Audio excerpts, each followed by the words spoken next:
The sound of thundering hooves filled the dusty street of Trinidad, Colorado, on that scorching August afternoon in 1878, and Yates Crawford knew without looking that trouble was racing straight toward him.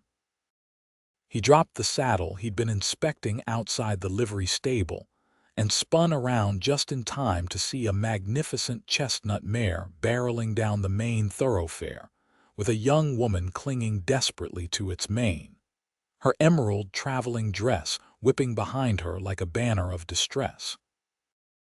Without a second's hesitation, Yates launched himself into the street. His boots pounded the hard, packed earth as he sprinted at an angle, calculating the horse's trajectory. The woman's screams pierced the air, raw and terrified, and something in his chest tightened with an urgency he couldn't name. He'd saved plenty of folks in his 26 years, pulled drowning children from rivers and dragged injured miners from collapsed shafts, but this felt different somehow, weighted with a significance that made his blood sing. The mare's eyes rolled white with panic, foam flecking from her mouth.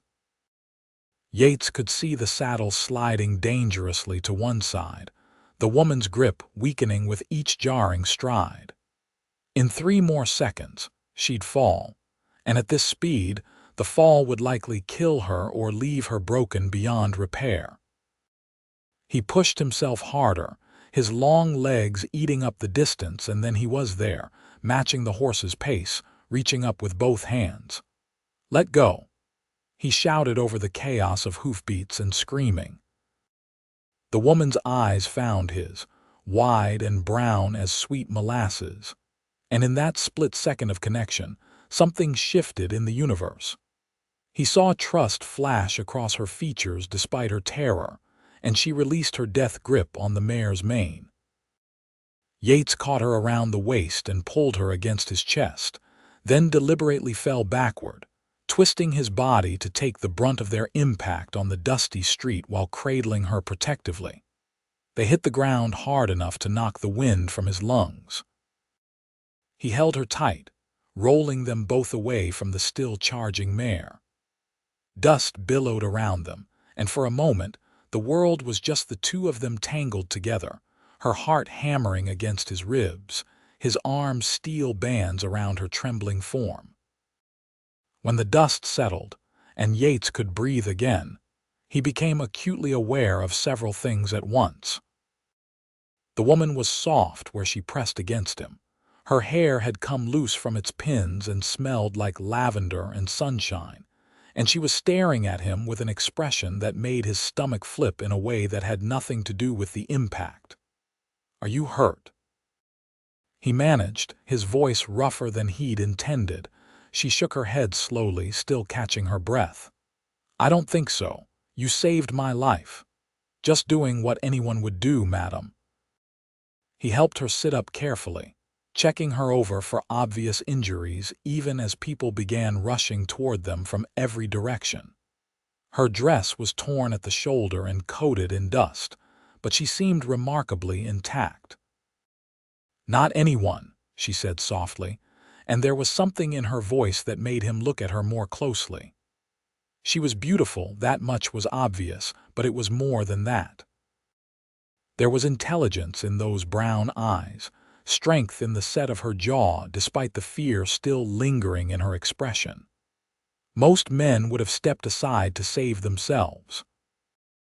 Before Yates could respond, a portly man in an expensive suit came puffing up to them, his face red with exertion and worry. "Miss Coleman, thank heavens you're alive. When that horse bolted, I thought surely we'd lost you." The woman, Miss Coleman apparently, accepted the man's hand up but kept glancing back at Yates as he climbed to his feet and dusted off his denim pants. "I'm fine, Mr. Patterson, thanks to this gentleman." "Yates Crawford," he said, offering his hand to Patterson first, then to her. Her fingers were delicate in his calloused palm, but her grip was firm. "Hannah Coleman," she said, and smiled for the first time. It transformed her entire face, lighting her up from within, and Yates felt something slam into his chest harder than the fall had. "You're the new schoolteacher," he heard himself say, remembering the gossip that had been circulating through Trinidad for the past week. A young woman from Boston, educated and refined, coming all this way to teach their children. The town had been buzzing with speculation. Hannah's eyebrows rose slightly. "News travels fast, I see." "In a town this size, news travels before it even happens," Yates said, earning another smile. He became aware that they were still holding hands and reluctantly released her, already missing the warmth of her touch. Patterson cleared his throat importantly. "Yes, well, Miss Coleman arrived on the afternoon stage from Denver. We were bringing her to the boarding house when that beast went mad. I've never seen anything like it." "Something spooked her," Yates said, studying the retreating form of the mare, which had finally slowed to a trot as it headed out toward the open range. "Horses don't just bolt like that for no reason. Be that as it may, I must get Miss Coleman settled immediately. She needs rest after such an ordeal." Patterson took Hannah's elbow with a proprietary air that made Yates's jaw tighten inexplicably. Hannah glanced back at Yates as Patterson steered her toward the boarding house. "Thank you again, Mr. Crawford. I'm in your debt." "No debt, Miss Coleman." "Welcome to Trinidad." He tipped his hat, watching her go, unable to shake the feeling that his life had just changed in some fundamental way. The crowd dispersed slowly, everyone talking excitedly about the dramatic rescue. Yates's friend Marcus Sullivan clapped him on the shoulder. "That was some fancy footwork, Yates. You could have been killed." "Didn't really think about it," Yates admitted, still watching Hannah's retreating figure. The sway of her walk despite her obvious exhaustion, the way she held herself straight and proud even with her dress in tatters. "I noticed," Marcus said dryly, "the way you didn't think about it for a good long minute there while you two were staring at each other in the middle of the street." Yates shot him a look. "Don't start. I'm just saying if that's not the prettiest schoolteacher I've ever seen, I'll eat my hat. And from the way you were looking at her, I'd say you noticed too. She's educated, from Boston. Probably thinks we're all backward savages out here." But even as Yates said it, he remembered the way she'd looked at him, the trust in her eyes when he'd told her to let go. Marcus laughed. "Maybe. Or maybe she's exactly what you've been waiting for all these years, being particular about every eligible woman in 3 counties. Yates didn't answer, just headed back to the livery to retrieve the saddle he'd dropped. But Marcus's words echoed in his mind, mixing with the memory of Hannah's smile, and he couldn't deny the truth in them. He'd been 26 years old, owned a successful horse ranch just outside town, and had more than enough means to support a wife. His mother had been pestering him for grandchildren for 5 years now. But none of the women he'd met had ever made him feel what he'd felt in those few moments holding Hannah Coleman. That evening, after finishing his business in town, Yates found himself riding past the boarding house instead of heading straight home. Light glowed from several windows, and he wondered which room was hers. Was she thinking about what had happened? Did she lie awake replaying those moments as he surely would? He shook his head at his own foolishness and turned his horse, Ranger, toward home. The ranch was a 40-minute ride from town, nestled in a valley with the Spanish Peaks rising majestically in the distance. Yates had built most of the structures himself over the past 6 years, starting with nothing but the land his father had left him, and a dream of breeding the finest horses in Colorado. His foreman, an older Mexican man named Diego Vargas, met him at the barn. "You're late. Trouble in town." "You could say that." Yates dismounted and began unsaddling Ranger, telling Diego about the runaway horse and the new schoolteacher. Diego listened with the patient attention he gave everything, then nodded thoughtfully. A woman who makes you forget yourself enough to throw your body under a horse. That is either very good or very dangerous. Probably both, Yates admitted. He finished with Ranger and leaned against the stall door. Diego, did you ever meet someone and just know? Just feel it in your bones that they were going to matter. The older man's weathered face creased into a smile. Once, 43 years ago, I married her 3 weeks later, and we had 38 good years before the fever took her. His eyes grew distant with memory. When you know, young Yates. The question is what you do about it. That night, lying in his bed with moonlight streaming through the window, Yates couldn't stop thinking about Hannah Coleman. The feel of her in his arms, the trust in her eyes, the way her smile had made his heart stumble. He'd been waiting, he realized.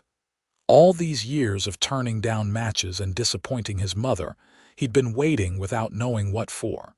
Now he knew. He'd been waiting for a woman with brown eyes and a Boston accent who trusted him enough to let go. The next morning, Yates rode into Trinidad earlier than necessary, telling himself he needed supplies from the general store. It had nothing to do with hoping to catch a glimpse of Hannah. But when he tied Ranger outside the store and turned toward the door, there she was, standing on the boarding house porch in a simple blue calico dress that somehow made her look even more beautiful than yesterday's fancy traveling costume. She saw him at the same moment, and her face lit up with a smile that made the early ride completely worthwhile. "Mr. Crawford, good morning." Yates found himself crossing the street without consciously deciding to do so. "Morning, Miss Coleman. How are you feeling after yesterday's excitement?" "A few bruises, but nothing serious, thanks to you." She descended the porch steps as he approached. "Actually, I was hoping I might see you again soon. I wanted to thank you properly and to apologize for not being more composed yesterday. You'd just been thrown from a runaway horse." "I'd say you were remarkably composed." Up close, he could see faint shadows under her eyes, suggesting she'd slept as poorly as he had. "Are you settling in all right? Everyone has been wonderfully welcoming," Hannah said. "Mrs. Porter at the boarding house has been an angel, and several of the town ladies came by last evening to introduce themselves. It's quite different from Boston, but I think I'm going to like it here." "Trinidad's a good town," Yates agreed. "Growing fast with the railroad and the mines, but still small enough that people look out for each other." He hesitated, then took a chance. "If you're not otherwise occupied, I'd be honored to show you around properly, help you get your bearings before school starts." Hannah's smile widened. "I'd like that very much. Mrs. Porter has been kind enough to give me a tour, but I suspect there's more to Trinidad than the main street. Quite a bit more." Yates offered his arm, and after only a moment's hesitation, she took it. The simple contact sent warmth spreading through his chest. "The school's just down this way. You've seen it yet?" "Only from the outside. Mr. Patterson was supposed to give me a proper tour today, but I'd much rather go with someone who actually lives here." They walked slowly down the dusty street, Yates pointing out the various establishments. The saloon, the blacksmith, the doctor's office, the church where Reverend Matthews had been preaching for 20 years. Hannah asked intelligent questions about everything, genuinely interested in the town and its people. "There's the Mercantile," Yates said, gesturing to a large building with a false front painted cheerful yellow. "Old Mrs. Chen runs it, and she stocks everything from nails to French perfume. Her husband came here during the gold rush, back in the 50s, and they stayed when the miners moved on." "I'd like to meet her," Hannah said. "I'll need supplies for my room, and I always think it's important to support local businesses." The schoolhouse sat at the east end of town, a whitewashed building with a bell tower and a small yard. Yates produced a key that he'd picked up from the town council chairman the previous week. "They asked me to check on the place, make sure it was ready. I've been meaning to get over here." Inside, the single room smelled of chalk dust and old wood. Desks sat in neat rows. A pot-bellied stove dominated one corner, and a large blackboard covered the front wall. Hannah walked forward slowly, running her hand along the teacher's desk, and Yates could see emotion playing across her face. "My own classroom," she said softly. "I've dreamed of this for so long. You wanted to be a teacher. Back in Boston, I mean." "I was a teacher in Boston at a girls' academy, but I wanted more. I wanted to make a real difference, to teach children who truly needed education." She turned to face him, her expression earnest. "In Boston, I taught daughters of wealthy families who would have been educated regardless. Here, I can teach children who might not otherwise have the opportunity." Yates leaned against a desk, studying her. "That's an admirable goal, Miss Coleman. But it's not an easy one. Some of these children have never been to school a day in their lives. Their families need them working the farms and ranches. You'll have to convince them that education is worth the sacrifice." "Then I'll convince them," Hannah said with quiet determination. "I didn't come all this way to give up at the first obstacle. I believe you." And he did. Looking at her standing there in the morning light filtering through the windows, Yates could see the steel beneath her refined exterior. She might be from Boston, but she had the backbone needed to survive out here. Hannah moved to the windows, looking out at the mountains in the distance. "It's so beautiful here, so vast and open." "Boston feels cramped in comparison, all those buildings crowded together, everyone living on top of each other." "Gets lonely sometimes, though," Yates admitted. "All this space.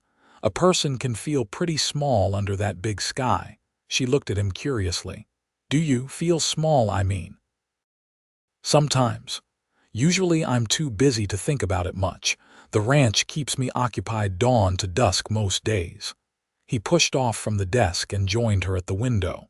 "But yeah, sometimes I look at all that emptiness and wonder what I'm doing out here." "What are you doing out here?" Hannah asked, and it didn't sound like idle curiosity. She genuinely wanted to know. Yates considered the question. "Building something, I guess. My father died when I was 20, left me nothing but land and debt. I spent 6 years paying off what he owed and building a horse ranch from scratch. Now I've got 30 head of good breeding stock, 3 hired hands, and the start of a reputation for quality animals. Another few years, I'll have one of the best operations in southern Colorado." "That's impressive," Hannah said. "To build all that yourself. Had help?" "Diego's been with me 4 years, and I couldn't run the place without him. But yeah, mostly I did it myself." He glanced at her. "What about you? What made you leave Boston for Colorado?" Hannah was quiet for a moment, her gaze distant. "I was engaged," she said finally, "to a man my father chose. Gerald Whitmore, from an old Boston family. Very respectable, very appropriate, very boring." She smiled slightly. "I realized I was about to marry him more out of obligation than desire, and I couldn't do it. I called off the engagement and applied for teaching positions as far from Boston as possible. That took courage, or stupidity. My father certainly thinks I'm insane. He gave me 6 months to come to my senses and return home." Hannah turned from the window to face Yates directly. "But I'm not going back. This is my life now, and I intend to make the most of it." "Good," Yates said, meaning it with every fiber of his being. The thought of Hannah going back to Boston, marrying some boring society man, made his chest tight with an emotion that felt dangerously close to jealousy. They stood there for a long moment, just looking at each other, and Yates felt that same electric connection from yesterday. Hannah must have felt it too, because color rose in her cheeks and she looked away first, though not before he saw the answering awareness in her eyes. "I should get back," she said softly. "Mrs. Porter will wonder where I've gone. I'll walk you." Yates locked the schoolhouse behind them and offered his arm again, which she took without hesitation this time. They walked back toward the boarding house slowly, neither seeming in a hurry to end their time together. Yates pointed out more landmarks, told her stories about various town characters, and made her laugh with tales of mishaps and adventures.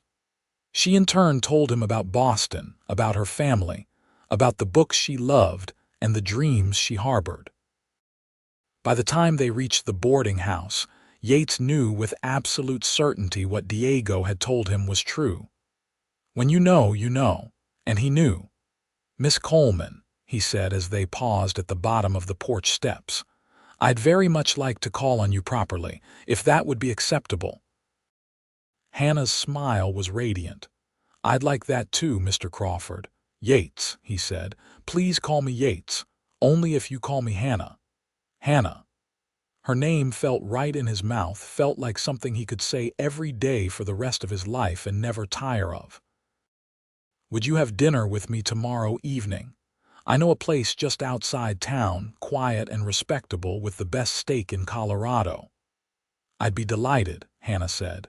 Then, more softly, "Thank you, Yates, for saving me yesterday and for this morning. Both were gifts I didn't expect." "The pleasure was entirely mine." He tipped his hat to her and forced himself to walk away, though every instinct screamed at him to stay. Marcus was waiting at the saloon with a knowing grin. "Saw you squiring the new schoolteacher around town. That was quick work." "Mind your business," Yates said without heat, ordering a beer from the bartender. "Your face is my business when you come in here grinning like a fool." Marcus leaned back in his chair. "She must be something special to have you this twisted up." "She is." Yates took a long drink. "She's smart, Marcus, really smart and brave. She left everything behind in Boston to come out here and teach. Pretty too, from what I saw yesterday." "Beautiful," Yates corrected. "But it's more than that. There's something about her, something that feels right." Marcus studied him seriously. "You're in love already. Don't be ridiculous. I barely know her." "Doesn't matter. Some people spend years courting and never feel what you're feeling right now. My parents knew each other 3 days before they got married, and they were happy for 40 years. Marcus signaled for another round. "I'm just saying, don't let her slip away because you're being cautious."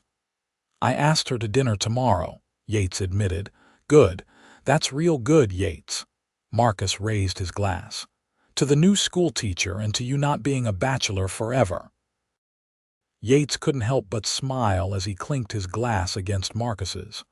"I'm getting ahead of myself. We've had 1 conversation. 2, counting yesterday in the street, and you saved her life. That's got to count for something." It counted for everything, Yates thought. Not because it put her in his debt, but because those few moments had shown him exactly who Hannah Coleman was. She was brave enough to trust a stranger, strong enough to survive a fall that would have killed most people, and gracious enough to thank him without making a fuss. Those few moments had revealed her character more clearly than months of formal courting could have. The next day dragged interminably. Yates threw himself into ranch work, checking fence lines, working with the horses, going over the books with Diego, but his mind kept drifting to Hannah. Finally, as the sun began its descent toward the mountains, he cleaned up, put on his good shirt and jacket, and rode into town. He'd arranged for them to dine at the Rodriguez Ranch, where Maria Rodriguez cooked for guests in her home when her husband Pedro was away on cattle drives. It was informal but respectable, and the food was genuinely the best in the territory. More importantly, it would give him and Hannah time alone to talk without the scrutiny of the entire town, watching through the boarding house windows. Hannah was waiting on the porch when he arrived, wearing a simple green dress that brought out the gold flecks in her brown eyes. She'd pulled her dark hair back in a loose arrangement that looked effortlessly elegant, and Yates felt his breath catch at the sight of her. "You look beautiful," he said, helping her into the small buggy he'd borrowed for the occasion. "Thank you. You clean up rather nicely yourself." Hannah settled onto the seat beside him, close enough that her shoulder brushed his when he took the reins. The Rodriguez place was a 20-minute drive west of town, and Yates used the time to learn everything he could about Hannah. She told him about growing up in Boston, about her 3 younger sisters who thought she was crazy for coming west, about her mother who died when she was 16, and how she'd taken over running the household while still pursuing her education. "My father never quite forgave me for wanting more than marriage and children," Hannah said, her voice tinged with old hurt. "He paid for my education at the teaching academy, but only because he thought it would make me more appealing to potential husbands. When I actually wanted to use that education, he was appalled." "That's his loss," Yates said firmly. "The children here are lucky to have you." The Rodriguez home was warm and welcoming, filled with the scent of roasting meat and fresh tortillas. Maria embraced Yates like family and welcomed Hannah with the same warmth, refusing to hear any protests when Yates tried to pay her in advance. "You saved my nephew from drowning last spring," Maria said firmly. "I told you then, you eat free at my table for life." They dined on tender beef, beans cooked with pork and chilies, fresh tortillas and rice flavored with tomatoes and spices. Hannah ate with genuine enthusiasm, complimenting Maria's cooking in Spanish that was hesitant but grammatically correct. "You speak Spanish?" Yates asked, surprised and impressed. "I studied it at the academy. I thought it might be useful out here." Hannah smiled at Maria, who beamed with delight, "Though I'm afraid my pronunciation is terrible." "It's wonderful," Maria assured her. "You'll learn quickly. And I'll teach you to cook properly, not that bland Eastern food." After dinner, Yates and Hannah walked in Maria's garden, which was a riot of vegetables and flowers despite the late summer heat. The sun was setting, painting the sky in shades of orange and pink, and the air was finally beginning to cool. "Thank you for this," Hannah said, pausing by a rosebush to smell the blooms. "It's nice to get out of town to see more of the territory. There's a lot to see. Mountains, valleys, places so beautiful they don't seem real." Yates moved to stand beside her. "I could show you if you'd like, after school's established and you have free time." "I'd love that." Hannah looked up at him, her face soft in the fading light. "Yates, can I ask you something?" "Anything?" "Yesterday, when you ran into that street, did you think about the danger? Did you consider that you might be killed?" Yates thought about lying, about giving some noble answer, but Hannah deserved honesty. "No, I saw you in trouble and I moved. Didn't think at all, really, just acted on instinct." "That's what I thought." Hannah reached out and took his hand, the gesture so natural it felt like something they'd done 1,000 times before. "You're a good man, Yates Crawford, better than you probably realize." "I'm just a rancher trying to make a living." "You're more than that. You're brave and kind and honorable. Those things matter." She squeezed his hand. "They matter a lot." Yates turned to face her fully, his free hand coming up to cup her cheek. "Hannah, I know we just met. I know this is fast and probably crazy, but I need you to know something." "What?" she whispered. "I've been waiting for you. I didn't know it until I caught you in that street, but I've been waiting." He stroked his thumb across her cheekbone, marveling at the softness of her skin. "Every woman I've met, every potential match people have tried to make for me, none of them felt right, but you do. You feel exactly right." Hannah's eyes glistened with unshed tears. "I feel it too. From that first moment when our eyes met and I knew I could trust you with my life. It was like recognizing something I'd lost long ago." Yates leaned down slowly, giving her time to pull away if she wanted, but Hannah rose to meet him. Their lips met softly at first, a gentle exploration, but then Hannah's free hand came up to grip his jacket and the kiss deepened. She tasted like cinnamon and coffee, and kissing her felt like coming home after a long journey. When they finally broke apart, both breathing heavily, Yates rested his forehead against hers. "Tell me this is real. Tell me I'm not imagining what I feel." "It's real," Hannah assured him. "I don't understand it, but it's real. I've never felt this way before, not even with Gerald, and I was supposed to marry him." "Thank God you didn't." The thought of Hannah married to someone else made Yates's chest ache. "Thank God you came here instead." They stood in the garden until full dark fell, talking softly and stealing kisses, reluctant to break the spell of the evening. Finally, practical concerns forced them back to the buggy, and Yates drove Hannah to the boarding house under a canopy of stars. "Can I see you again tomorrow?" he asked as he helped her down from the buggy. "I'd be disappointed if you didn't ask," Hannah said, smiling, "though I do need to prepare for the start of school next week. I could help. I'm handy with repairs and heavy lifting if you need anything done at the schoolhouse." "That would be wonderful, actually. Some of the desks are wobbly, and I'd like to rearrange things a bit."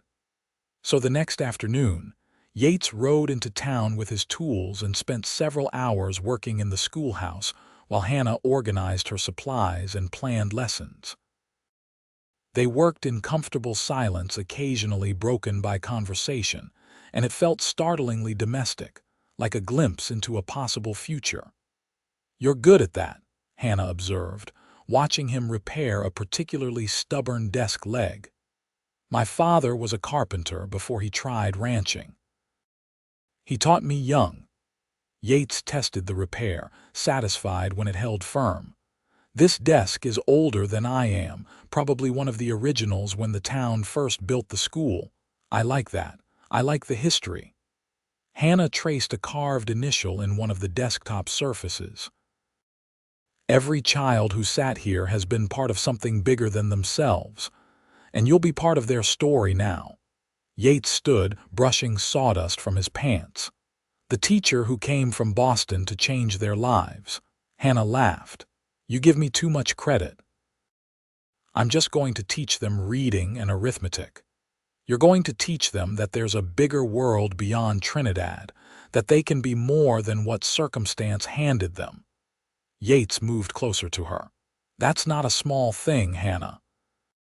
She looked up at him with such warmth that Yates felt it down to his bones. "When you put it that way, it sounds rather important." "It is important. You're important." Hannah reached up and kissed him, soft and sweet, and Yates wrapped his arms around her waist, pulling her close. They'd known each other less than a week, but already he couldn't imagine his life without her in it. The days before school started passed in a blur of preparation and stolen moments together. Yates found reasons to be in town more often than strictly necessary, and Hannah always seemed to be available when he appeared. They took walks together, shared meals, and talked for hours about everything and nothing. Yates introduced her to his friends, and Hannah charmed them all with her intelligence and wit. Marcus took Yates aside one evening at the saloon and said, "If you don't marry that woman, you're a fool." "I intend to," Yates admitted. "Soon as I'm sure she won't think I'm insane." "She already knows you're insane. She likes you anyway." Marcus clapped him on the shoulder. "Ask her, Yates. Life's too short to wait around." But before Yates could work up the courage to propose, disaster struck in the form of a late-night visitor to his ranch.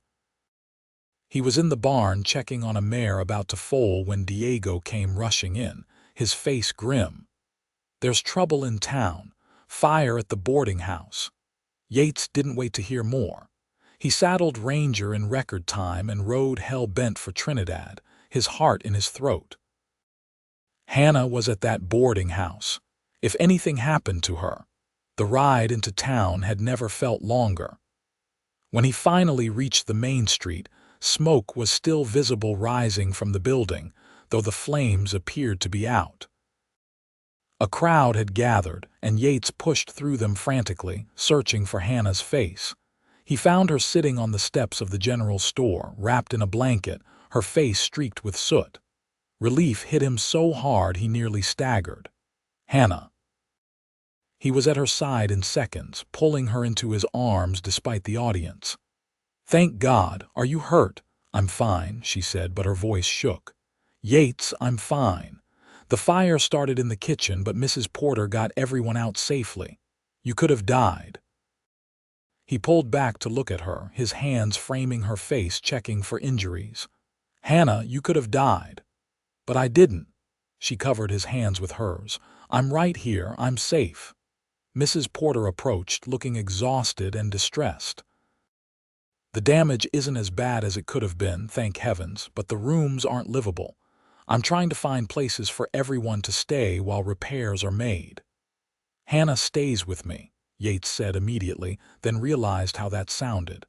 "I mean, I have a house. It's respectable. Diego and his wife live there too, and Maria can chaperone." Hannah looked uncertain. "I couldn't impose like that. It's not an imposition. Please, Hannah, I need to know you're safe." Yates held her gaze. "Let me take care of you." After a moment, Hannah nodded. "All right, thank you." Yates helped her gather what few belongings had been saved from the fire, then settled her into his buggy for the ride to the ranch. She was quiet, clearly shaken by the experience, and he held her hand the entire way, needing the physical contact as much as she seemed to. The ranch house was dark when they arrived, but Diego and his wife Carmen emerged quickly when they heard the buggy. Yates explained the situation, and Carmen immediately took charge, leading Hannah inside and fussing over her like a mother hen. "You'll stay in the guest room," Carmen declared. "I'll get fresh linens and heat water for a bath. You poor dear, what a terrible fright you've had." Later, after Hannah had bathed and changed into a borrowed nightgown from Carmen, Yates found her sitting on the porch, wrapped in a shawl and staring at the stars. "Can't sleep?" he asked softly, settling into the chair beside her. "Every time I close my eyes, I smell the smoke." Hannah pulled the shawl tighter. "Mrs. Porter's cat was still inside. I went back for it, and the smoke was so thick I couldn't see. I thought I might not make it out." Yates felt ice form in his veins. "You went back into a burning building." The cat was terrified. "I could hear it crying." Hannah looked at him. "I couldn't just leave it to die." "You could have died," Yates said roughly. He stood and paced to the porch railing, gripping it hard. "Hannah, you could have died, and I would have lost you before I ever really had you." She rose and came to stand beside him, her hand gentle on his back. "But I didn't die. I'm here." Yates turned and pulled her into his arms, holding her tight enough to hurt. His heart was pounding, his hands shaking with delayed fear and overwhelming emotion. "Marry me," he said into her hair. "I know it's fast. I know we've only known each other a week, but I can't lose you. Marry me, Hannah. Let me spend the rest of my life making sure you're safe and happy." Hannah pulled back to look at him, tears streaming down her face. "Yes," she whispered. "Yes, Yates, I'll marry you." He kissed her then, deep and desperate, pouring all his fear and love and hope into it. She kissed him back just as fiercely, her fingers threading through his hair, her body pressed against his. When they finally broke apart, both breathing hard, Yates rested his forehead against hers. "I love you. I know I haven't said it before, but I love you, Hannah Coleman. I think I've loved you since the moment I caught you in that street. I love you too." Hannah laughed through her tears. "This is insane. We barely know each other. I know everything that matters. I know you're brave and kind and willing to risk your life for a terrified cat. I know you make me laugh and make me think and make me want to be a better man." He cupped her face in his hands. "I know that when I look at you, I see my future." "I see mine too," Hannah said softly. "I came to Colorado looking for a new life, and I found so much more than I ever dreamed." They stood on the porch holding each other until the cold drove them inside. then reluctantly parted to their separate rooms. Yates lay awake for hours, replaying the evening in his mind, still unable to quite believe that Hannah had agreed to marry him. The next morning, over breakfast with Diego and Carmen, they announced their engagement. Carmen cried with joy and immediately began planning the wedding, while Diego smiled knowingly and told Yates he'd called this the first night. "You must write to your family," Carmen told Hannah. "Tell them the good news." Hannah's expression clouded slightly. "My father won't be happy. He wanted me to marry Gerald. Your father wants you to be miserable with a man you don't love," Yates asked, more sharply than he intended. "He wants me to be respectable and secure." In his view, love is secondary to social standing. Hannah reached across the table to take Yates's hand. "But I don't care what he thinks. I'm marrying you because I love you, because you're good and honest and real. That matters more than all the social standing in Boston." Yates lifted her hand to his lips. "I'll write to him myself. Tell him I'll take care of you, give you a good life." "He probably won't even respond," Hannah warned. "He's stubborn." "Then he's a fool." Yates meant every word. If he had a daughter like Hannah, he'd move heaven and earth to make sure she was happy. School was set to start in 3 days, and there was much to be done. The boarding house wouldn't be habitable for at least 2 weeks, and Hannah needed somewhere to stay that was appropriate for an unmarried woman. After much discussion, it was agreed that she would continue staying at the ranch with Carmen as chaperone, and they would marry as soon as Reverend Matthews could arrange the ceremony. "This Saturday," the Reverend said when they visited him. "I can do Saturday afternoon if that suits you." "That's perfect," Hannah said, squeezing Yates's hand. 4 days. In 4 days, Hannah Coleman would become Hannah Crawford, and Yates would have everything he'd never let himself dream of wanting. The next few days were a whirlwind of activity. Carmen and the town ladies rallied to help Hannah prepare, producing a simple but lovely white dress, seemingly out of thin air.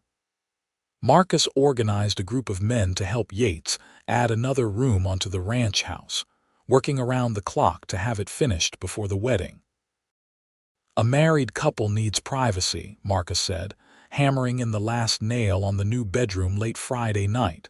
"Can't have you in that tiny room you've been using."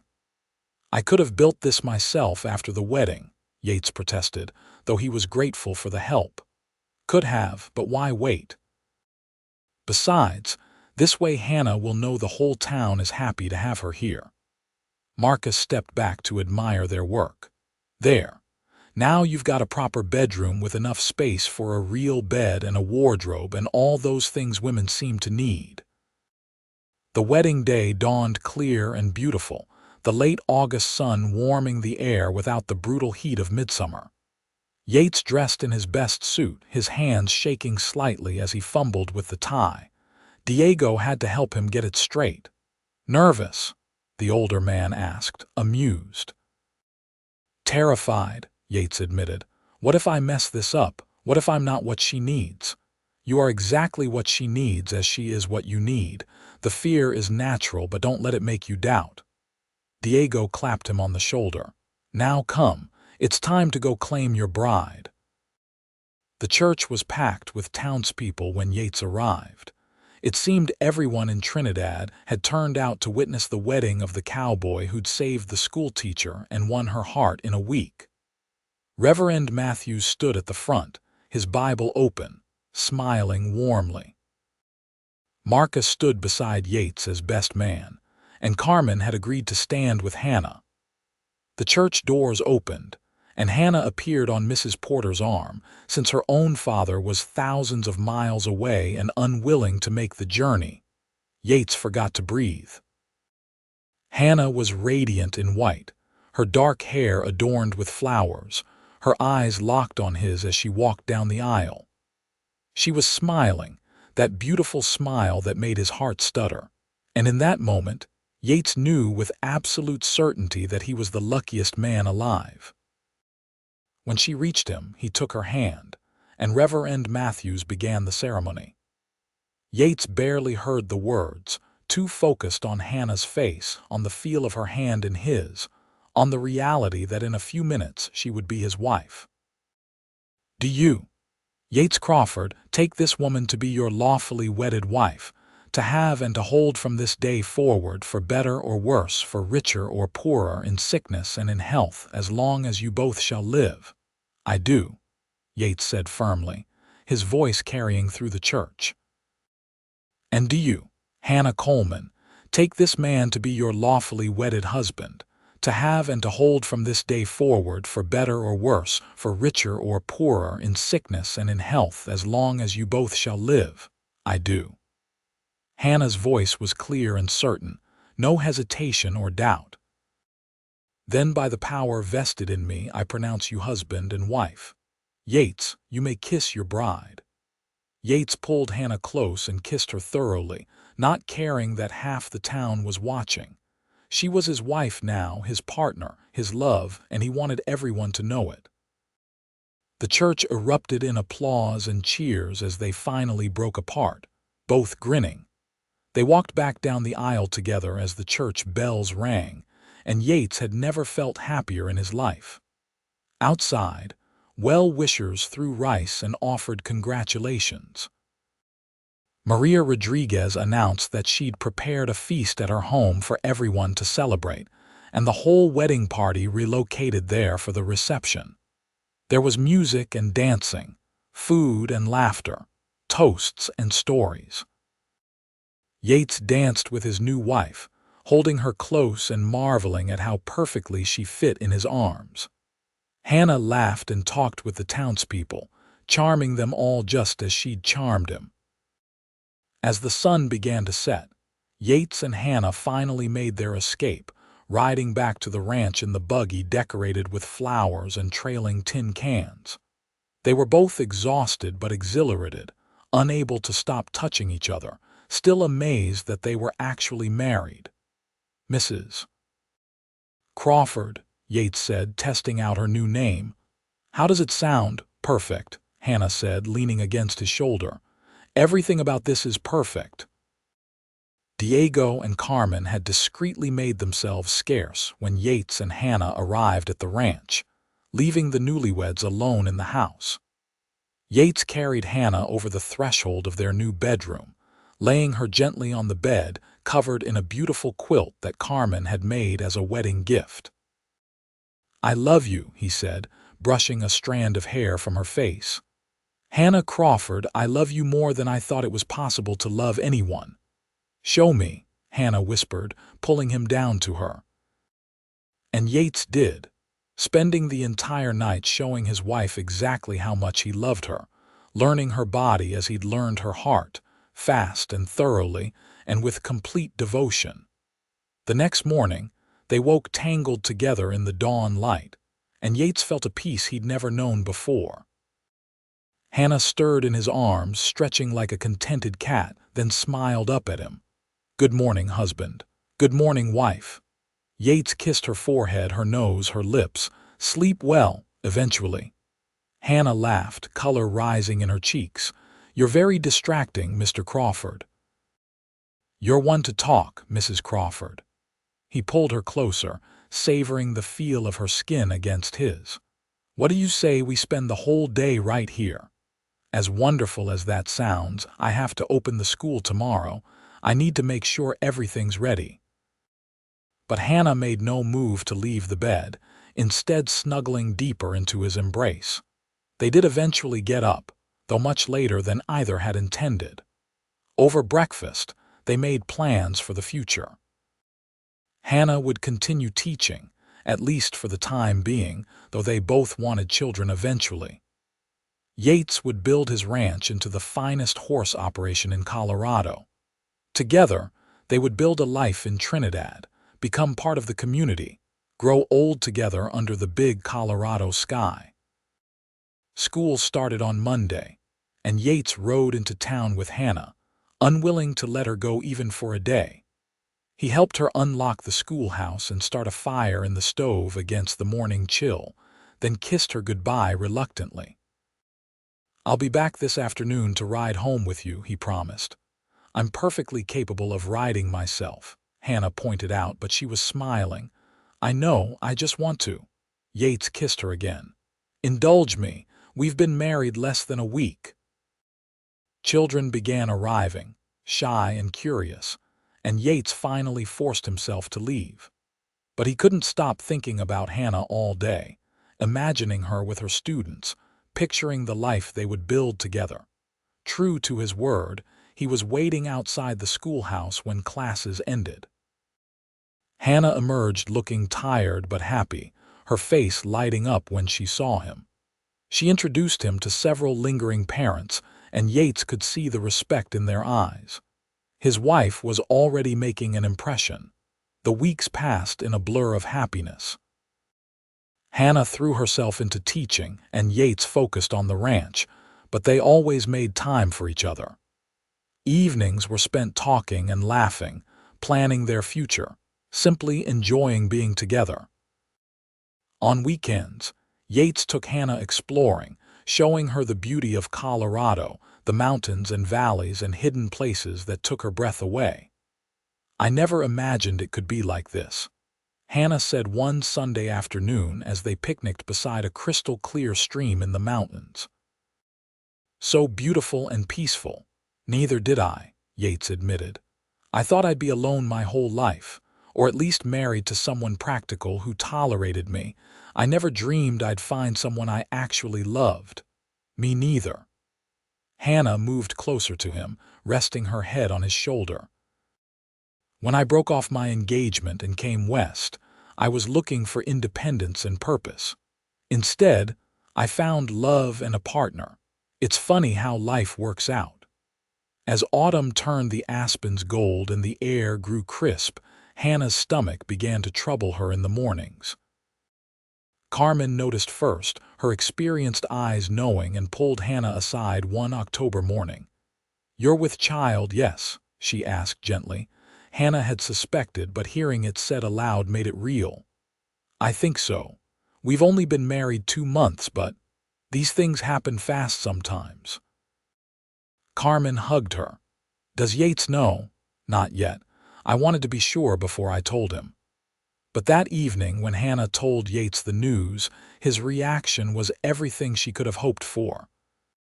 He picked her up and spun her around, laughing with pure joy, then immediately set her down carefully as if she might break. "We're having a baby," he said, wonder in his voice. "Hannah, we're having a baby." "Are you happy?" she asked, though his expression made the answer obvious.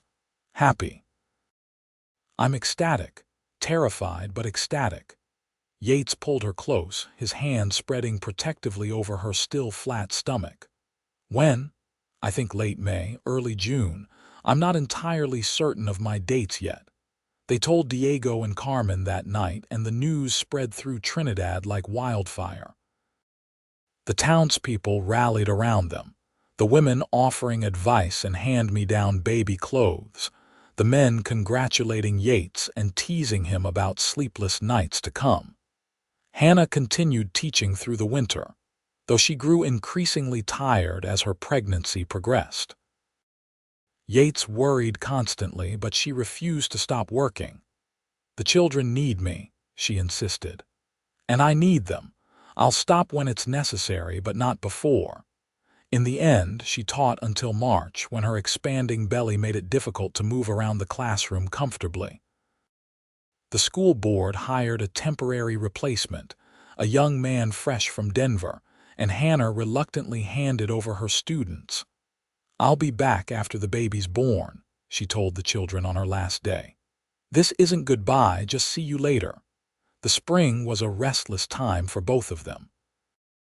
Hannah grew increasingly uncomfortable as the baby grew, and Yates felt helpless watching her struggle. But there were good moments too, lying in bed at night with his hand on her belly, feeling their child move. Planning the nursery in what had been the storage room, painting the walls a cheerful yellow, and building a cradle from oak wood. "Boy or girl?" Hannah asked one evening as they arranged blankets in the cradle.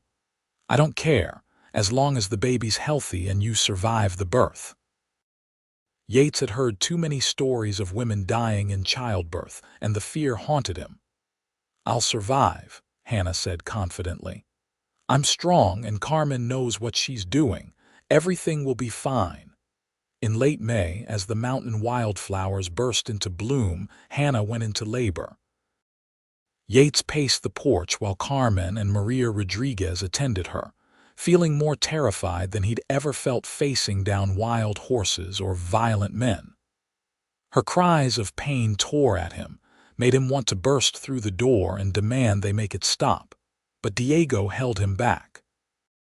This is women's work, the older man said firmly. You must wait and trust. The labor lasted through the night and into the next day, and Yates thought he might lose his mind before it was over. But finally, just as the sun reached its zenith, he heard a new sound, the thin wail of a newborn baby, and his knees nearly buckled with relief.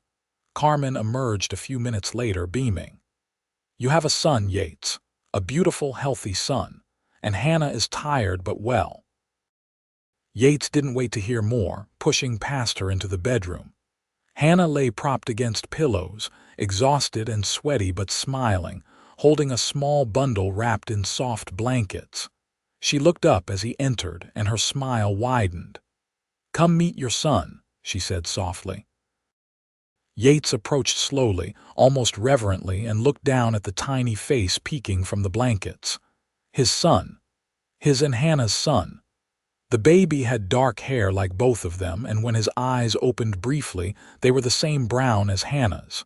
He was perfect. Can I hold him? Yates asked, his voice rough with emotion. Hannah carefully transferred the baby into his arms, and Yates felt something shift in his chest.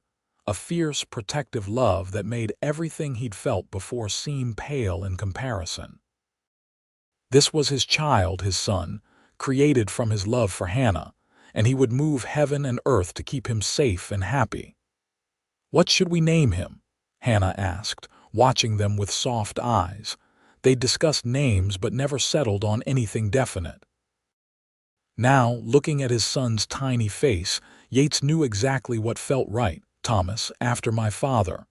He looked at Hannah. If that's all right with you. Thomas Crawford, Hannah said, testing it out. I like it, Tommy for short. Tommy, Yates agreed.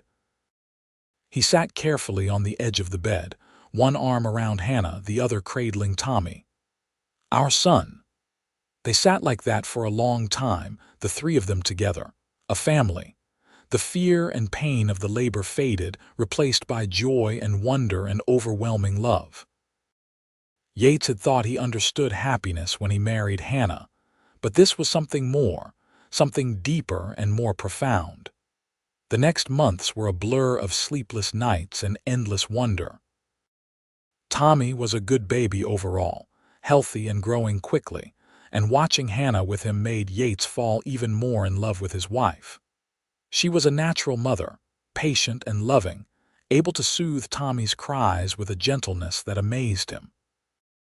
You're beautiful like this, Yates told her one evening, watching her nurse their son in the rocking chair he'd made for her. Hannah laughed. I'm exhausted and covered in spit up. I'm hardly beautiful. You're the most beautiful thing I've ever seen, and he meant it. Hannah, in that moment, with their son at her breast and love in her eyes, was more beautiful than any sunset or mountain vista. By the time Tommy was 3 months old, Hannah was eager to return to teaching, though she hated leaving him during the day. Carmen offered to care for Tommy while Hannah worked, and the arrangement worked well. Yates would drop Hannah and Tommy at the schoolhouse in the morning. Carmen would arrive shortly after to take Tommy home, and then Yates would collect them both in the afternoon. Life settled into a comfortable routine. The ranch prospered, with Yates's horses gaining a reputation throughout southern Colorado for quality and temperament. Hannah's school flourished, with enrollment increasing each term as more families moved to Trinidad. Tommy grew from infant to toddler, learning to walk and talk, filling the house with laughter and chaos. When Tommy was 2, Hannah discovered she was pregnant again. This time the pregnancy was easier, perhaps because she knew what to expect, or perhaps because she was simply stronger. She worked until her 7th month, then handed the classroom over to her assistant. Their daughter arrived in March of 1881, 3 years almost to the day after Hannah had first come to Trinidad. The labor was shorter this time, only 8 hours, and when Carmen placed the squalling infant in Yates's arms, he felt that same overwhelming love he'd experienced with Tommy. "Another perfect one," he said, looking at his daughter's tiny face, so like her mother's already. "She's beautiful, Hannah." "Sarah," Hannah said, smiling tiredly. "I want to name her Sarah after my mother, Sarah Crawford." Yates bent to kiss Hannah's forehead. "It's perfect. She's perfect. You're perfect." Tommy was entranced by his baby sister, wanting to hold her constantly and help with everything. He was a sweet boy, gentle and loving, and Yates couldn't have been more proud of his son. The years passed in a blur of happiness and hard work. Tommy grew strong and tall, showing an early aptitude for working with horses like his father. Sarah was bright and curious, asking endless questions and learning to read before she was 4 years old. Yates expanded the ranch, buying neighboring land and increasing his breeding stock. Hannah continued teaching, touching countless lives with her dedication and kindness. They had 2 more children, another son named James and a daughter named Elizabeth. The house Yates had started building as a single man grew to accommodate their expanding family, rooms added one by one as needed. Diego and Carmen remained part of their household, beloved surrogate grandparents to the children. Hannah's father never did come around, though her sisters wrote regularly and visited once, delighting in their nieces and nephews and admitting that Hannah had been right to follow her heart. Gerald Whitmore, her former fiancé, had married someone appropriate, and by all accounts was miserably bored with his life, which gave Hannah and her sisters no small amount of satisfaction. One evening in 1889, 11 years after that fateful day when Yates had pulled Hannah from a runaway horse, they sat on their porch watching the sunset. Tommy was working in the barn with Diego, teaching James how to curry horses. Sarah and Elizabeth were inside helping Carmen with dinner. The sounds of their family surrounded them, comfortable and familiar. "You ever regret it?" Yates asked, taking Hannah's hand in his. "Leaving Boston, coming here, marrying me so fast." Hannah looked at him with those brown eyes that still made his heart skip. "Not for a single second. This life, with you and our children, is more than I ever dreamed of having. How could I regret finding love? I'm glad." Yates pulled her close, kissing the top of her head. "Because I've spent 11 years thanking God for that runaway horse that brought you to me."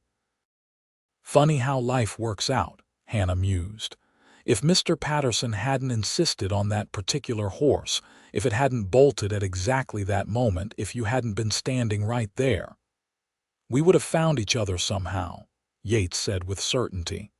"I truly believe that. We were meant to be together, Hannah. You were the bride I'd been waiting for all along, even though I didn't know it until I caught you in my arms." They sat in comfortable silence as the sky turned orange and pink, the Spanish peaks standing sentinel in the distance. Yates thought about all the years behind them and all the years still to come. Growing old together, watching their children grow and have children of their own, building a legacy in this wild, beautiful land.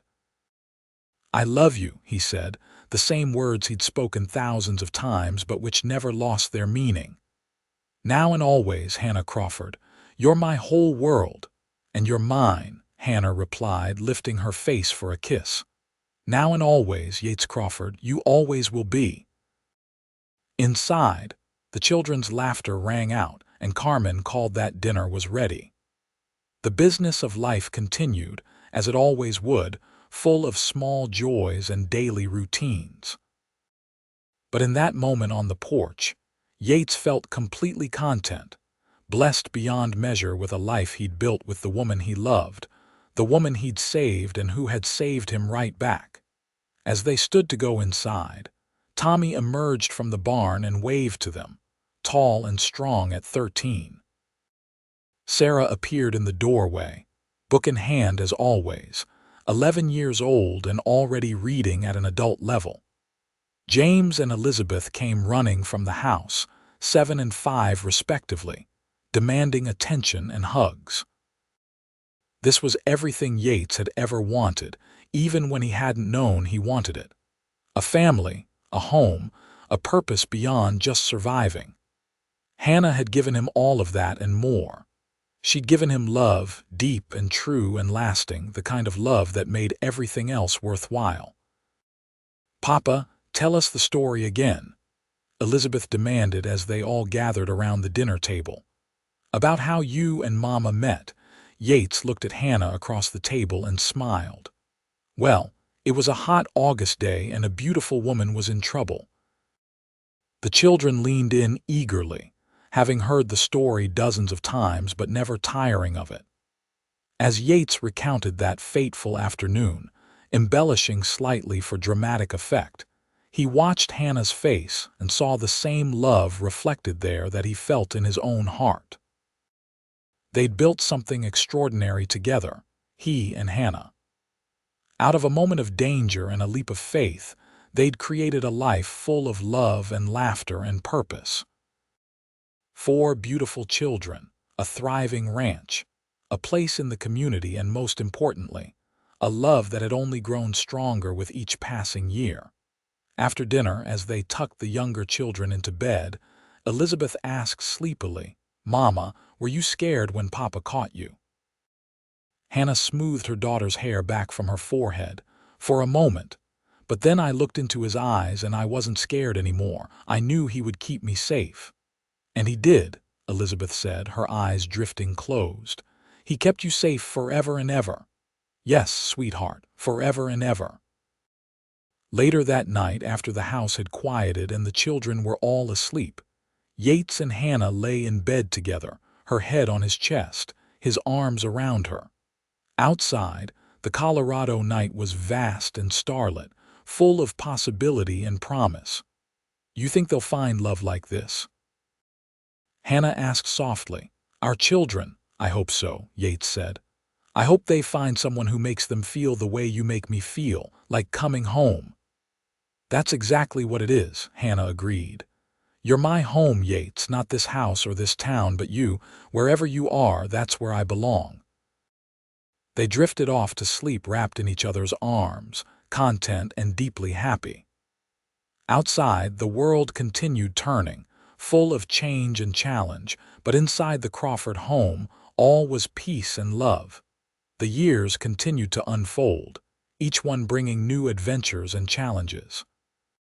Tommy grew into a fine young man and took over much of the ranch work alongside his father, showing a gift for horse training that exceeded even Yates's abilities.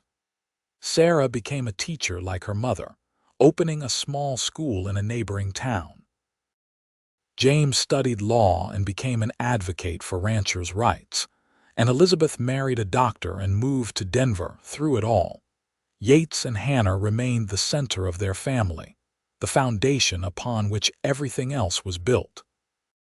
They grew older together, silver threading through their dark hair, lines appearing at the corners of their eyes, but their love never diminished. If anything, it deepened with time, enriched by shared experiences and weathered storms. On their 20th wedding anniversary, Yates took Hannah back to the spot where he'd saved her from the runaway horse. The town had grown considerably since then, new buildings lining the street, more people bustling about their business. But the place was still recognizable, still special. 20 years, Hannah marveled, standing in the middle of the street where she'd fallen. "It feels like yesterday and like forever all at once." "Best 20 years of my life," Yates said, pulling her close. "And I'm looking forward to the next 20 and the 20 after that." "Greedy," Hannah teased, but her eyes were wet with happy tears. "But I suppose I can tolerate you for another 40 years or so." "Only tolerate," Yates pretended offense, making her laugh. "Well, perhaps slightly more than tolerate." Hannah kissed him softly. "Perhaps I'll even continue to love you madly, the way I have since that very first day. That's all I ask." Yates held her close, right there in the middle of the street where their story had begun, and thanked God once again for runaway horses and perfect timing, and women brave enough to trust strangers. They walked back to where their buggy waited, hand in hand like young sweethearts rather than an old married couple. And perhaps that was their secret, Yates thought.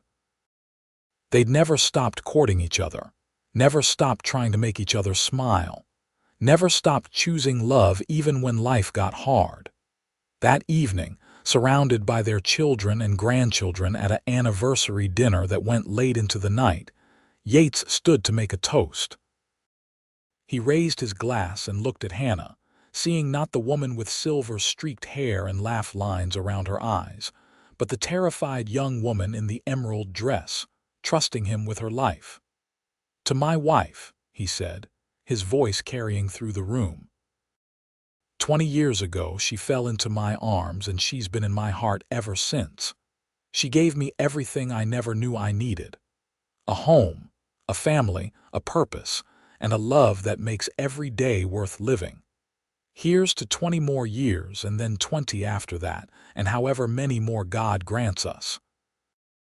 I love you, Hannah Crawford, today, tomorrow, and always." To Hannah, the room echoed, raising their glasses. Hannah's eyes were bright with tears as she stood and moved to Yates's side. "And to my husband, who saved my life in more ways than one, who showed me what real love looks like, what partnership and devotion mean. You gave me everything I came to Colorado looking for and so much more. I love you, Yates Crawford, forever and always." They kissed as their family applauded, and Yates felt the same surge of love he'd felt that first day, the first week, the first year. It had never faded, never diminished, only grown stronger and richer with time. As the party continued around them, Yates pulled Hannah aside onto the porch, needing a moment alone with her. The stars were brilliant overhead, the mountain air cool and clean, and somewhere in the distance, he could hear horses neighing in the pasture. "Happy?" he asked, though he already knew the answer. "Deliriously," Hannah confirmed, leaning into his embrace. "I never imagined I could be this happy, that life could be this full and rich and wonderful. Neither did I." Yates rested his cheek against her hair. "You know what I think about sometimes? What would have happened if I hadn't been there that day, if someone else had saved you? But you were there," Hannah said. "And that's what matters. We found each other, Yates, against all odds, across thousands of miles, despite different backgrounds and worlds, we found each other. That's not chance. That's fate. Destiny," Yates agreed. "You were always meant to be mine, and I was always meant to be yours." They stood on the porch for a long time, watching the stars and listening to the sounds of their family inside. This was what life was about, Yates thought. Not the grand gestures or dramatic moments, but these quiet times of contentment, surrounded by love and legacy. Eventually, they went back inside to rejoin the celebration. Tommy was telling stories that had everyone laughing. Sarah was playing piano while Elizabeth sang. James was deep in conversation with his father-in-law about politics. The grandchildren ran around causing cheerful chaos, and Carmen and Diego watched it all with the satisfied expressions of people who'd helped build something lasting. As the evening wound down and people began heading home or to their rooms, Yates and Hannah finally found themselves alone in their bedroom.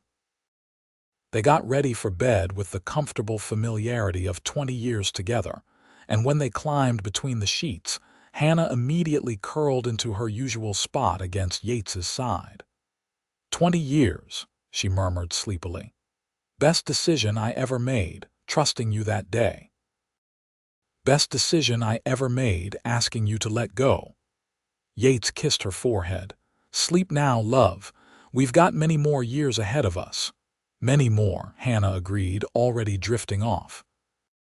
Yates lay awake a bit longer, listening to his wife's even breathing, feeling profoundly grateful for every moment they'd shared. From that first dramatic rescue to this quiet evening, it had all been perfect.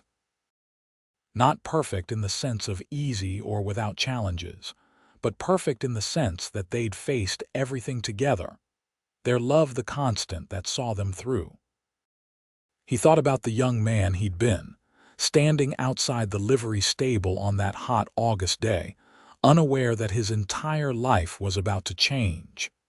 If he could go back and tell that younger version of himself what was coming, he'd say only this: when the moment comes, don't hesitate. Run into that street, catch that woman, and hold on tight. She's everything you've been waiting for. But of course, that young Yates had known instinctively, had acted without thought because some part of him recognized Hannah even before they met. The bride he'd been waiting for, even though he hadn't known he was waiting. The love of his life, delivered to him in the most dramatic way possible. Yates smiled in the darkness and pulled Hannah closer. Tomorrow would bring new challenges and joys, as would all the tomorrows after that. But whatever came, they would face it together. The cowboy and the woman he'd saved, bound together by love and destiny and a runaway horse on a dusty street in Trinidad, Colorado. And that, Yates thought as sleep finally claimed him, was the best story he'd ever been part of. A story that began with a rescue and continued with a lifetime of love. A story that would echo through their children and grandchildren and beyond. A testament to what happened when two people found each other against all odds and chose love above everything else. The morning sun rose over the Spanish peaks, painting the sky in shades of gold and rose, and the Crawford family began another day. But that's another chapter in their story, one of thousands yet to be written. For now, this chapter ends with a cowboy and his wife, 20 years married and more in love than ever, sleeping peacefully in each other's arms, exactly where they belonged.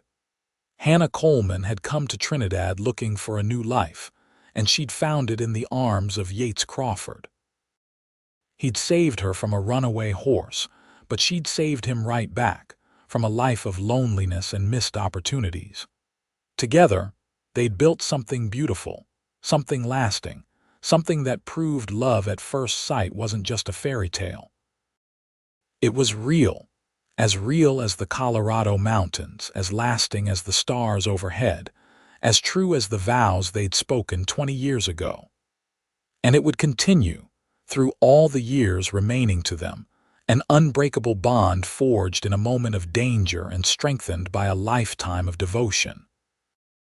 This was their happily ever after, not an ending but a continuing story, written day by day with love and laughter, challenges and triumphs, sorrow and joy. The story of a cowboy and his bride, the woman he'd been waiting for all along, brought to him by fate, and a runaway horse on a hot summer day in Trinidad, Colorado, in the year 1878. And they lived, worked, loved, and prospered together for all the days of their lives, leaving behind a legacy not just of land and horses, but of love and family, and the unshakable truth that sometimes when you least expect it, your entire world can change in an instant. All it takes is courage, trust, and the willingness to catch someone who's falling, then spend the rest of your life making sure they never have to fall again. The end.